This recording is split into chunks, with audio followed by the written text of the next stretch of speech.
Hey everybody, how's it going? So today I wanted to go over a Reddit post that I saw yesterday and responded to that I think really demonstrates the fundamental difference in philosophy and ideology between pro-right to repair people and anti-right to repair people.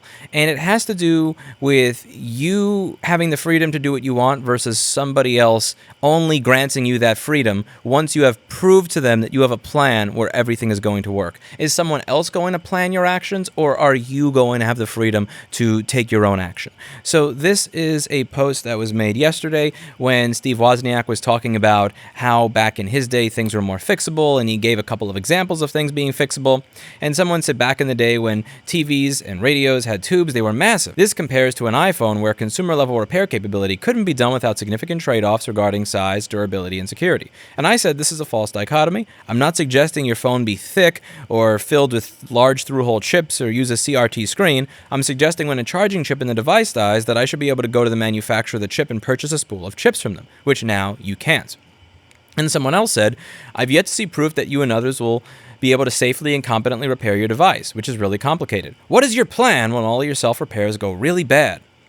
This is a good one, because you know that old saying, when you fail to plan, you plan to fail? What's your plan, Lewis? So you want right to repair, but what's your plan? Do you have a plan? When things go wrong, what is your plan? If somebody screws up the device, what is your plan?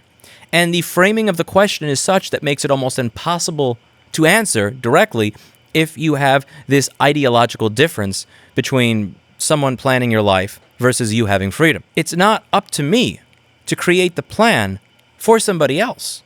If you want to open your own phone, I don't have to have a plan for how you go about opening your own phone.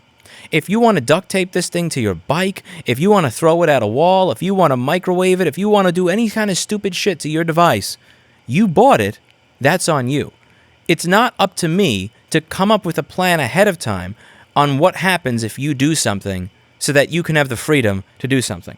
So I said in my post, it's not up to me to come up with a plan for what other people do with their property, and that's the driving force behind this movement. Once you buy it, you can do what you want with it. You can open it, fix it, break it, duct tape it to a bike and ride it down a hill in the rain. It's not my business, nor is it the business of the manufacturers, what you do with what you own. You can do what you want with what you own so long as you take responsibility for the consequences. Plan? What plan? I have no plan. And I've been asked this by politicians in the past as well. It's also showed up in some publications. So I know this is a question that a lot of people propose as a gotcha. So you have right to repair, but when someone screws up the device, what is your plan? I don't have one. And it's not because I'm this unprepared person that just, I just yell right to repair without a plan. It's because it's fundamentally not my place to plan the lives of other people. Nor is it theirs. They believe that you need to have a plan for other people's lives. They believe you need to have a plan for what other people do, how other people live, when other people go out, when other people work on their own things. I don't believe in that. I believe in you having freedom to plan your own life without me getting in the way of it. So over here, I said, if someone tries to fix something themselves and they failed, they have 4 options. Figure out what they did wrong, correct it. Give up, go to an independent repair shop and see if they'll fix it. C, go to the manufacturer, see if they'll fix it. D, give up, buy a new device, sell the old one for parts on eBay as a screwed up repair to somebody who'll use it for salvage. Whichever one of these they choose to do is not my business because it's not my device. It's theirs. It has nothing to do with me, and it never will have anything to do with me. This divide is where the crux of the disagreements come from. What are you going to do if you screw up your own repair? Who cares? That's the business of the person that screwed up their own repair. If I am making dinner for myself, I'm a horrible chef. My dad was a first cook at the Plaza Hotel. I swear to God, sometimes I wonder if my mom was cheating. Like I can barely make myself a cream cheese bagel. And he was an amazing chef, but I suck. So if I make food, well, what if I burn it? Well, I have a couple of choices. I can make another meal. I can eat the burned food. I can order takeout. I can go to bed hungry.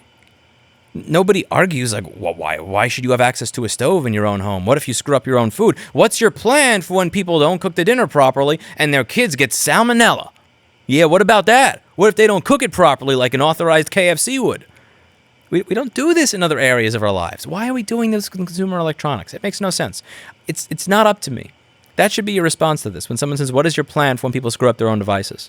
I have no plan because it is not my place to have a plan. Rather, you should turn it around and say, why do you believe that you have the right to plan other people's lives.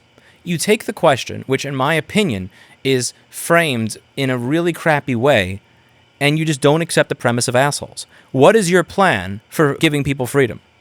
I don't have to have one. It's not up to me, and it's not up to you either. Let me know what you think in the comments down below. That's it for today, and as always, I hope you learned something. I'll see you all in the next video. Bye now. As you can see, Clinton has gotten lazy. He's not even perching himself on the armrest of the chair anymore. He is laying down on his side on me and my keyboard. Clinton? Good boy. He's an adorable kitty. I love him so much.